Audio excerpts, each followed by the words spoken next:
The turnstile chirped twice, once for the card, once for the refusal, and a small red square glowed against the morning glare. People flowed around him with tote bags and coffee, the air bright with citrus peels and new paint.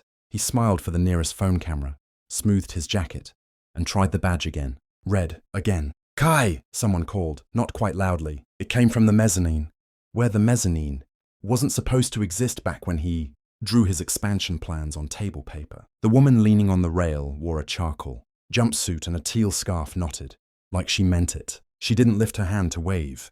She didn't need to. Mara had once labelled every food container in his first restaurant with green tape and a thin, impatient pen. He had laughed at the zeal, kissed her knuckles, and told her they were going to build a flagship in the old Wardline depot. He had meant it. He meant almost everything, up until the minute another person made him feel immortal. Now the depot, the Wardline exchange, breathed without him. There were stalls under the vaulted iron ribs he'd wanted to shroud with velvet. There were spice sellers, a kid with a drum of coffee beans, and a woman orchestrating flowers like they were sheet music. A hummingbird mural ran along the east wall where he'd planned a private tasting room. The bird's eye caught the light and threw it back. The guard at the turnstile pressed a polite button. "Badge shows revoked, Mr. Benton." Kai could perform contrition on the spot. He could tilt his mouth, lower his shoulders, and talk about misunderstandings. He could put an arm around Lena's bare elbow and make a joke about software. He did none of those. He looked at Mara, and the crowd, press, vendors, neighbors, looked at him looking. Mara came down the stairs. Not dramatic, not slow. The cameras adjusted to follow her. He remembered her crossing their old galley kitchen with the same economy, the way she used to float a pan like a stagehand. In, out, nothing wasted. She stopped with the rail between them, close enough to smell citrus, far enough to keep the day from tilting into a scene. "Try the third turnstile," she said, nodding at the end. Her voice carried but didn't push. "The one for deliveries." Lena frowned. "He's not." Mara's eyes moved once. Lena, the guard, the line of visitors clutching canvas bags, and landed back on him. "Deliveries," she repeated. He walked. Every step scuffed an old blueprint in his head. The third gate wasn't a gate at all. It was a steel door with a window and a bell that sounded like a brass bowl when you pressed it. He pressed it. The door opened from inside, not for him, but for a teenager in an apron hauling a crate of lemons that smelled like summer. "Watch your right," the teenager said, and shouldered past. Kai had the urge to explain that once there had been letters of intent, that investors had clapped him on the back and called him a city saver, that a night had existed when he booked a room 2 blocks away and promised to come right back after a meeting, and then didn't. He had the urge to say he hadn't planned to be cruel. That cruelty, like rot, had spread under the varnish while he was taking victory photos. He did not explain. "Walk with me," Mara said, and started. He matched her pace along the back corridor where the pipes ran like shiny scaffolding. They emerged into a rectangle of sunlight.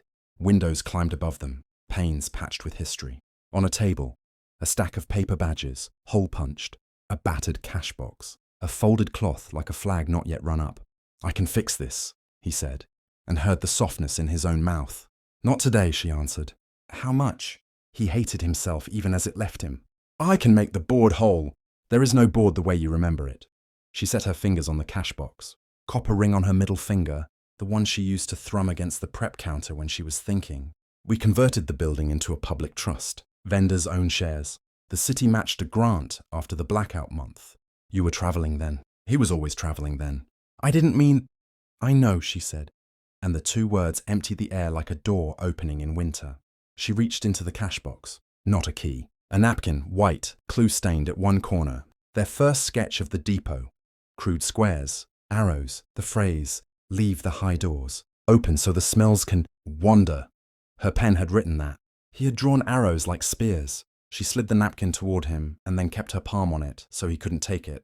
"This is the only piece from before that I kept," she said. "The rest," she gestured, and the whole day answered. "How long have you—" "Long enough to know you came back to claim a room that doesn't exist," she said. "Long enough to change the locks without changing the music." The hummingbird's wing flashed. Somebody laughed. A stall owner testing a joke on a first customer. Scrapers whispered against a grill. The smell shifted from citrus to burnt sugar as someone seared the top of a custard with a torch. "So you called the press," he said, bitter rising like a reflex he'd long trained. "The press called me," she said. "People are interested when a place opens that won't push them out." He glanced at Lena, who had folded herself into the shade, thumb making small nervous loops against her phone. The cameras had resigned themselves to wide shots. Market, people, morning. A man who had thought he could slip inside without being seen. He tried one more road. "You could have warned me." "I did," she said simply, and he felt his face tighten. She had, in a dozen small ways he had filed under. Later, she had moved. Out while he was convinced she was at her sister's. She had transferred her shares into a holding company with a name he'd never looked up. She had stopped arguing. Arguments require belief in the other person's hearing.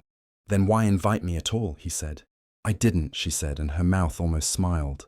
"But I'm not sending you away." There it was, the thing he hadn't expected. "I'm not sending you away." Not forgiveness, not a plea, a boundary with a gate. "If you want to be here," she said, "start at the sink." He blinked. "What?" "We're short on hands, because the grant accountant is stuck in traffic," she said. "Somebody has to wash the new cutting boards and label the bins. The public comes in at 10. She looked past him toward the clock tacked to the beam. "You've got 40 minutes to remove your name from the center of the room." The humiliating response would have been to refuse. The dramatic response would have been to throw money at the problem until the shape of it changed. He found neither. Instead, like a man stumbling on the right stair after two wrong ones, he moved toward the stainless sink. The first board was sticky with factory oil. He scrubbed. The second had a burr that his thumbnail found and worried smooth. The teenager with the lemons came in hot and dropped another crate. "Name and role?" the kid said without looking up. "Kai. Volunteer," he said, and the word landed without cracking. A camera peered around the doorway. He turned his shoulder to it and kept working. In the corridor, Mara spoke with a woman in a velvet head wrap about stall rotations. She nodded, listened, adjusted, her hand occasionally resting on the rail as if testing the building's pulse. When the clock slid toward 10, she walked to the truck-wide doors and pressed a brass paddle the size of a book. The locks drew back. The doors didn't swing. They rose, catching the light and lifting the day like a lid. People cheered, not a roar, something closer to relief. Air rode in, cool and ordinary. The hummingbird seemed to move as the doors went up, its wings caught in the draft, reaching forward. Mara stepped aside so neighbors could flood through and claim the space they had already helped make theirs. A child pressed both palms to the polished concrete. Someone cried, quick and private. A guy with a saxophone found a scale and let it settle into the rafters. Kai rinsed the last board and set it on edge to dry. He dried his hands on his jacket because old habits die slow. He looked up to find Mara watching him from beneath the rising door. Not an invitation, not a denial, an acknowledgement that he had taken one small action that lined up with the room's new physics. She pointed with her chin toward the hummingbird. "Leave the high doors open," she said. Not as a memory, but as an instruction to the volunteers. The smells began to wander, just like the napkin had once demanded. And for once, the day's most important choice wasn't his.